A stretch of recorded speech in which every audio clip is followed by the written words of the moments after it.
Hello there. In this video, I'll show you how to replace the bonnet on a Vauxhall Corsa D, and step 1 is to find a broom. Welcome to CarSpyTV.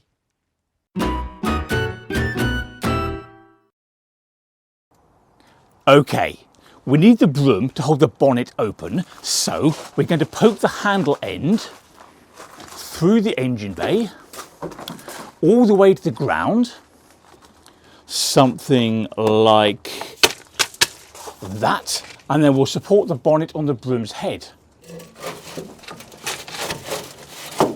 And that feels solid. The reason we're using a broom to hold the bonnet open rather than this arm that's part of the car is because the arm would get in our way, and that would be annoying. We now need a 13mm socket to undo the nuts on the bonnet's hinges. This car has two bonnet hinges. There's one on the right here and one on the left there. Here's a close-up of the hinge on the right, and the nuts that need to be removed are there. So let's take off the nuts on the right side of the car with our 13mm socket. And I've already made a start here. So there's number 1, which can go in the magnetic parts tray so we don't lose it. And here comes number 2.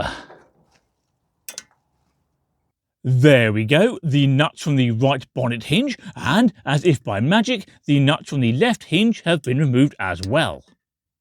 So, the only thing now holding the bonnet in place is the broom, gravity, and these crossed fingers. Which means we can simply lift the bonnet away from the car. Preferably without knackering my back. Alright, come on then, bonnet.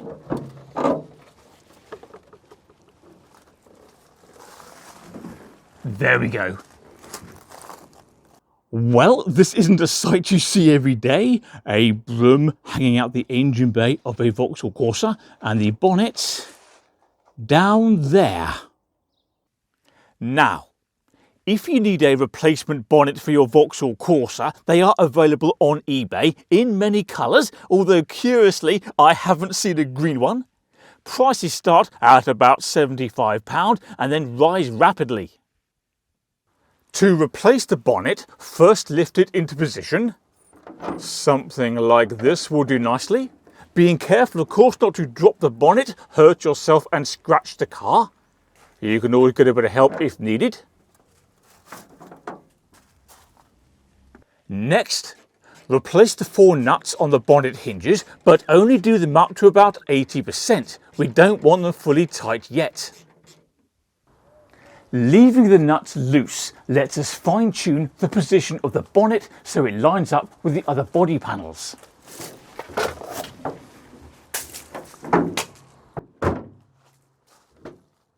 For example, here on the left of the car, we can see the bonnet is too far forward relative to the wing.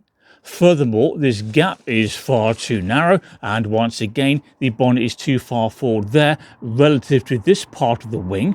But because the nuts are loose, we can simply slide the bonnet into the optimum position, which is about there. And once you're happy, fully tighten the nuts on both hinges. And finally, the bonnet can be adjusted up or down relative to the adjacent panels. For example, here on the right side of the car, the bonnet is too high relative to the wing. Such adjustment comes via 4 bonnet stops within the engine bay. There's 1, 2, 3 and 4. Here's a close-up of number 1, and to lower it, we simply turn clockwise, like so, and of course to raise it, we turn anti-clockwise. And that's how to replace the bonnet on a Vauxhall Corsa using only a 13mm socket and, of course, a broom.